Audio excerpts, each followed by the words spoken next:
Hello, and welcome back to NGVGP. I'm Jeff, also known as 36 Holla. And I'm Pat, also known as Slippery Moose Cakes.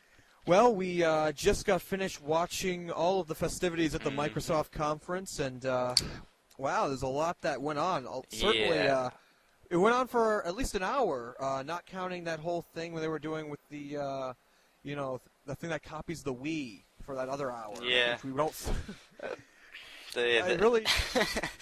The real part of the E3 show was over about 45 minutes into it, but we'll expand on that later.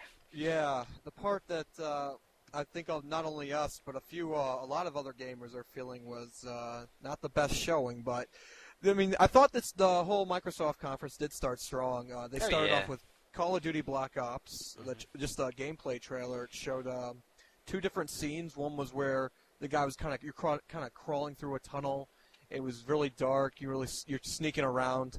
Kind of reminded me about World at War in the Japanese levels, where you're kind of sneaking around the tunnels there in those levels. Yeah, you definitely had the Treyarch feel there. The only thing I didn't like was the guy knew everything that was coming at him, so he would actually look in the direction before something jumped out. I think at one point he at least knew where to point his gun, but I think at one point he actually started shooting before the enemy shot. did. Yeah. So that kind of ruined the feel a little bit. Well, yeah, but obviously, in how many months we might not remember that exact moment or anything like that. But the first part was the tunnels, and then it skipped to a part where you were taking over a helicopter, and you actually, once you had killed all these enemies around a helicopter, you actually went and were flying it in the campaign. Which I thought that was an okay addition. I actually thought to myself as I saw them controlling the helicopter, is this something that they're going to be adding to the multiplayer even? Well, Treyarch does do vehicles. That's what I was thinking. Is just they did tanks in the last game, but do you think that helicopters could be viable in perhaps a kill streak award? I don't know. You just be able to get it. You be able to get in the helicopter yourself instead of having to. That's an idea. You camped 5 times in a row. You get a helicopter. It might also help if they had a beta of some kind. That would be nice. That would be nice, That would be nice. More games should do that. All right. But that was pretty much it. I mean, you said, I don't know if you say you had some thoughts of any other extra thoughts about Call of Duty from what you had seen. The one thing was. They announced that Activision and Microsoft would be teaming up to have all the Call of Duty DLC come out on Xbox first until 2012, which is a big thing. Yeah, I know. I remember that, and I can't. Yeah, it just slipped my mind right there. But yeah, that's a big announcement because obviously it gives Microsoft a little bit of an edge in some ways with gamers and the fact that they want to play those DLC maps, earlier. They would want to buy it on the 360. So yeah, if you want to play the 2 biggest shooters this year, Halo and Call of Duty, got to get it on an Xbox. So apparently, well, of course, Microsoft will tell you that. Anyways, also moving on, the next game they showed was Metal Gear Solid Rising. They actually brought Hideo Kojima out on the stage for that, just so he could introduce one of his assistants, basically. I love Hideo. Hi, I'm Hideo Kojima. Here's my assistant. He's going to be doing everything. See ya. And he just left after that. Here's some young bitch I hired. Yeah. But it looked actually, he said it was going to be kind of a game that no one had ever kind of seen before. And at first it looked pretty normal. It was just like, he killed a guy. He took out his spine. He absorbed some energy. It was like, stuff. I've seen this before in games at some point or another. But then, actually, when they started doing gameplay, I noticed they were cutting down solid walls and slicing right through cars. Yeah, it looks like you can, when you're about to cut something, you can control it. You can go into a mode, and you can, move this vertical bar or horizontal left and right and whatnot, and you can cut and slice and dice pretty much any way you want. I noticed at the end of the trailer, he was cutting up a watermelon. The watermelon. It's always So I mean, I guess there's a way it's trying to show you can control the slicing very accurately. I think that we're going to get into Kinect later, but I think that might have actually been a good title, maybe. He hinted at it. At least I got that tone that he hinted, perhaps Kinect will be involved. I mean, it'd be very easy, I'd think. I don't think it would be that big of a hit, but I mean, Well, it's something simple they could do. at least with the sword slashing motion of being able to cut something with your hands, if Kinect was able to actually recognize that. Moving your arm just in the direction instead of the control, and then just chopping. It's a real easy thing to do. Yeah. At least you would think. Yeah, so otherwise, besides that, that was the big thing.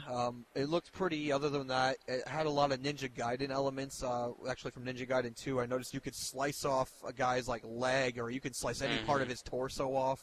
Wherever you cut him, the blade that Raiden has just apparently can cut through anything. So, looks to be somewhat interesting, and see how they take that game and see what they do with it. Oh yeah. But that's that was the big thing from Hideo Kojima. I have nothing else to say about it. Well, it just looks like Ninja Gaiden versus Streets of Rage. That's Yeah. the kind of feeling. It kind of did look like a Streets of Rage type game, a side-scrolling kind of game. Yeah, at one point anyway, and then it went I don't know, but it's gonna be great, so I'm definitely gonna check it out. All right. And then, fine, the next big thing, which was one of I believe the second biggest game, in my opinion, was the Gears of War 3 demo. Wow. Played by Cliff Bleszinski, was there to show it off himself. And Yes. you were right about the color. They chose a new color. It was green. Green is the new brown. It's confirmed as a 360 exclusive with the green. And tentacle rape monsters are now every enemy. Yeah, I noticed that. And then the fact that you have, Anya, of course, is a playable character. Yeah. I'm waiting for that post on 4chan where it's just your Anya tentacle rape. Yeah, that's pictures. the new Rule 34 inevitability at one point. Yes. Great. It's probably already been done. Oh, God. Somebody's feverishly working on that right now. Oh, yeah. But yeah, so they showed off the 4-player co-op in the campaign, and Gears looks intense, man. This is the final in the trilogy. It's a lot more action-packed. Everything is bigger, scarier. Berserkers are back, and they've gone Lambit. That was amazing. It's really different. I can hear in your voice, you're just like, wow. Yeah. To ramble, but that was impressive. The scale of the game looks more like it's built towards more of a 4-player co-op mode anyways, just because there was so much going on while they were playing. There was so much in the firefight. There was... Jeez. Yeah, the scale was just a lot bigger for it. They also showed there's apparently new finishing moves with the chainsaw. Like, whoever was controlling Marcus just walked right up to Locust and just plunged the chainsaw right into their chest and just, pointed it upward. Yes. And the Locust body was, hanging above Marcus's, right above him. So Smackdown meets Gears of War. There's always been new. The other thing you took Locust hostage and planted a bomb on him and pushed him towards another Locust guy. Tag and bag. They both blew up. Yeah. So that was cool. There's going to be looks like a bunch of great new moves. It's just a different looking kind of game with the Gears series, but it was intense and it looked really good. So yeah, that's pretty much what we saw from Gears of War 3.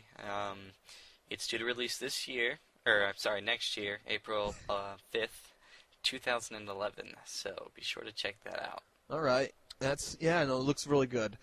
So then after that, very certain individual named Peter Molyneux came up on the stage and regaled me with tales of his newest game coming out, Fable III, and by that I mean he just showed a trailer. Really, was it? Yeah, he just walked up. Here's a trailer. Well, he said it in a very big British voice, but the trailer, ultimately, I felt like it was a kind of like a movie-esque trailer. It had really intense music in the background, and a lot. Pirates of the Caribbean. Yeah, I kind of got that vibe too. It was kind of a naval type of theme going on. You're like ships, and of course, you're going to be the ruler of this. You're British. Yeah, you're also British. And yes, a British Navy captain is what you are going to be doing in this game. A gay British Navy captain.